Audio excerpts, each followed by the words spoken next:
Back in 1997, I had auditioned for a role in Terrence Malick's upcoming film, The Thin Red Line. I made a decision, and if this didn't pan out, if this didn't go through, I was gonna have to hang it up. I didn't want to just drift along the rest of my life wondering if I was ever gonna work consistently as an actor. I believe in my heart that the next 10 minutes changed my life forever. So I started to pray the rosary. It is 6:05 p.m. and I'm still in the middle of the fourth glorious mystery. My wife, Carrie, taught me how to pray it. So following orders, I borrowed her grandmother's rosary. It was a precious antique heirloom. And I started running them through my fingers and praying. I'm already 5 minutes late for this major meeting with the most sought after director in Hollywood, and I've not finished the decade, so I decided to press on. When I finally finished the Hail Holy Queen, it is 6:10 p.m. I jump out of the car, dash up to the house, but I realized I got rosary beads in my hand.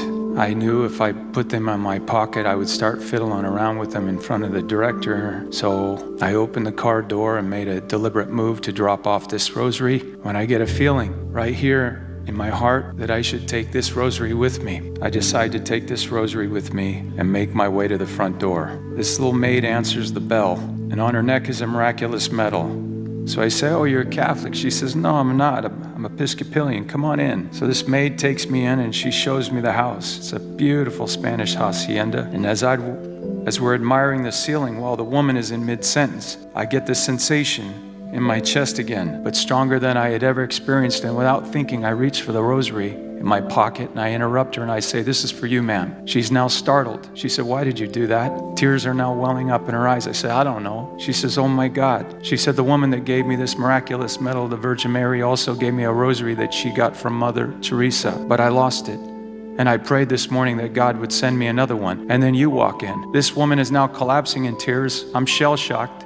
There's a rosary in between us, and in walks the director, Terrence Malick. When he started with "Honey, what's wrong?" it occurs to me, this ain't the maid. This is Mrs. Terrence Malick, his wife. When I got home, I told my wife, "Honey, I've got some good news, and I got some bad news. The good news is I may get the Thin Red Line. The bad news is Granny's rosary is gone." That rosary and I believe that the intercession of Our Lady led to the first major role of my career in the Thin Red Line. Then inexplicably, I get a call from Mel Gibson. Now, my agent didn't call, my manager didn't call, I didn't know Mel Gibson, I wasn't politicking for the role because nobody knew what was happening. Mel Gibson wants me to play Jesus Christ. He wants the guys with the initials of JC, who just happens to be 33 years of age, to play Jesus Christ. Is that a coincidence? I don't think so either.